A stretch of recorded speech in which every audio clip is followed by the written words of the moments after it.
In the city of Malton, crime is at an all-time high, with murder, robbery, and corruption ruling the streets. With the public demanding results in an end to crime, a task force was created to combat these vile criminal elements as they continued to plague this city. The squad was responsible for capturing the city's most wanted criminals, and we always got our man. The public called us the Crime Busters. The squad was led by me, Lieutenant Jim Reed, though most people call me Noire Reed. And in this story of Noire Files, we tackle a court case where Ziva Todd is put on trial for corruption, all are false, in order for the Duke to target me. Now, the people that got prosecuting her was the local DA Tiffany Havelock and Judge Waldo Carson presiding over the trial, who were both on the Duke's payroll. Now, to ensure her conviction, the Duke used his underworld contacts to get the infamous underworld lawyer to help the DA in her prosecution. They got Jody Barr, aka the alibi lawyer.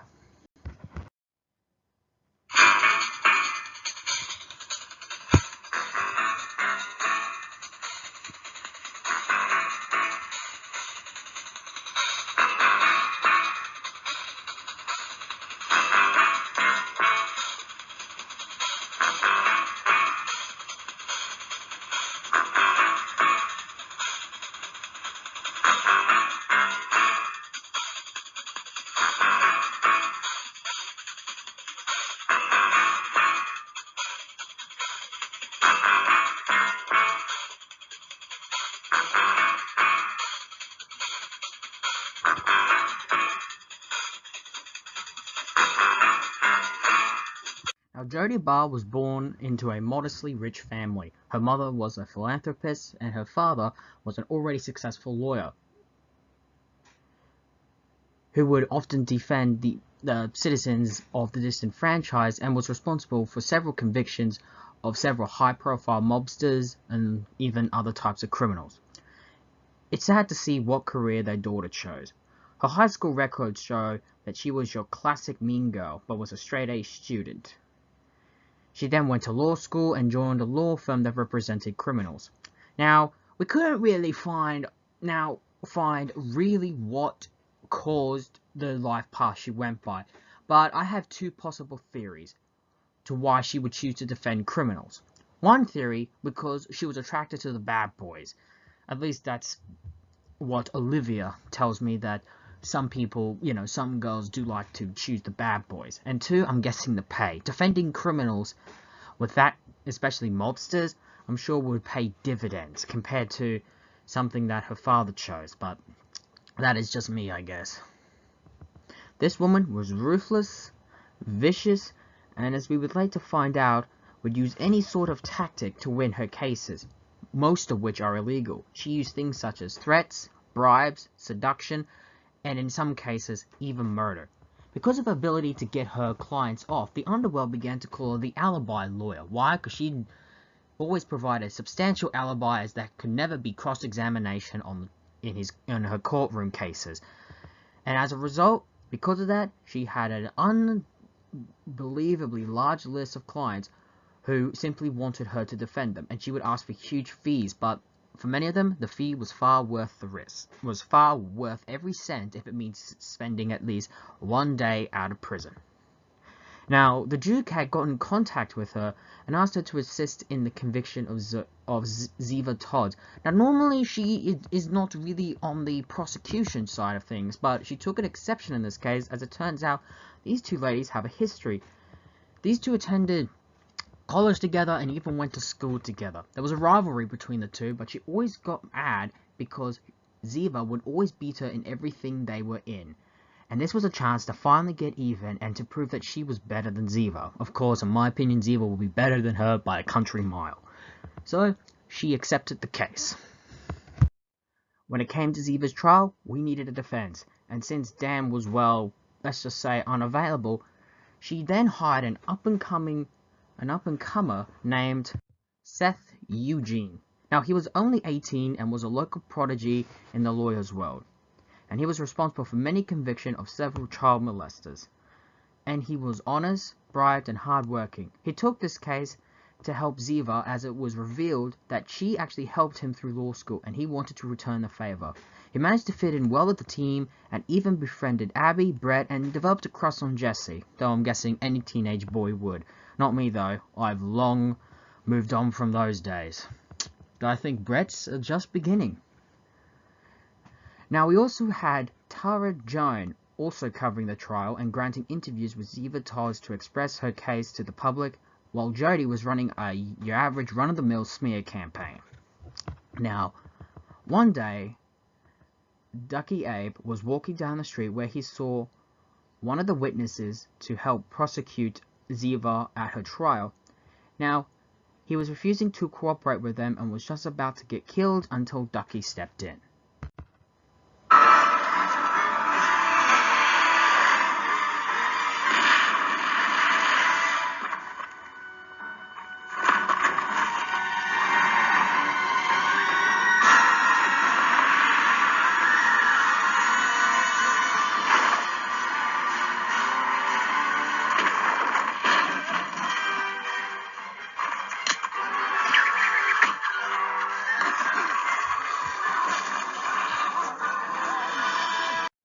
He managed to save the witness. The witness name was actually... The officer's name in question was Griffin Bennett, a local uniform officer on the road to be promoted to detective, and he actually used to be Axel's uniform partner.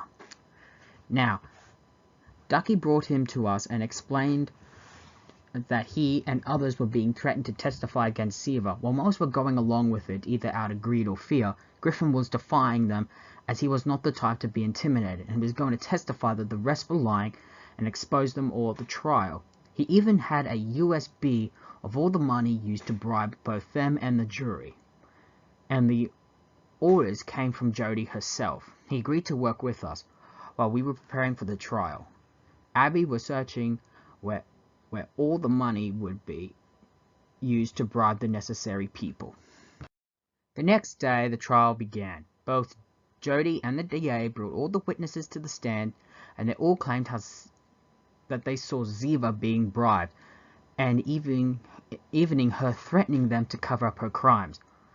When Seth got to the stand, however, he began to discredit them immediately, and as a result of this caused Zodi to be really frustrated with this punk kid, as she would whisper under her breath. I guess she just really hates losing to a kid of all people, who is proving quite the opponent, I must admit. And just as Griffin was coming to the stand to deliver his credibility, the Duke walked in, with Griffin's daughter. Griffin was a single father raising a kid all on his own. And the Duke pretty much made it clear that if he, didn't change the testimony to fit to what he wanted, something would happen to her. We gave him a nod that it was okay to lie, as, it was understandable. But however, he shocked us when he revealed his testimony on how everything was a lie and how Ziva was being set up. The Duke then just walked out with me and Peter following him. Just as we were about to grab him at his local car, we were then surrounded by Malone and an entourage of bent police officers. And we would have been killed right then and there, but the Duke saw there was too many witnesses and simply ordered them to lower their weapons. And well, we essentially escaped a near gun battle out in the streets.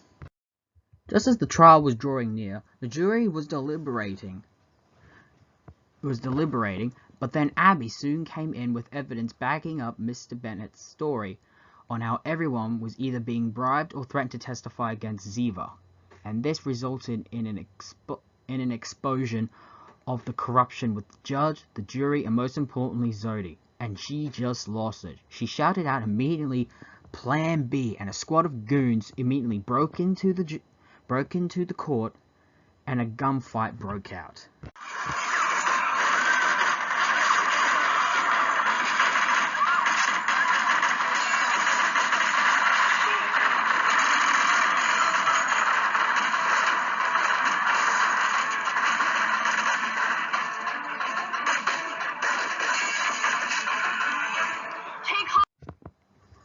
Jody ended up getting wounded, however all the goons in the court were killed. But unfortunately, so was Peter, another good officer, dead. Now, the judge managed to get away, but his body was found dead the next day. I guess the Duke didn't want him to talk. But one good thing came out of all this. Ziva was acquitted. When I asked Abby on how she found the evidence, she said it was sent to her by a mysterious individual who, well, that is a story for yet another day.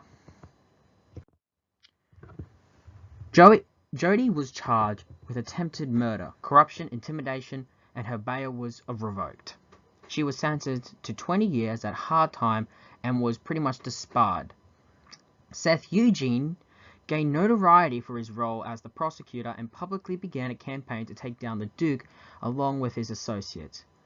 Griffin wanted payback for them threatening his daughter, so he ended up joining our crew. But this was not over for the Duke,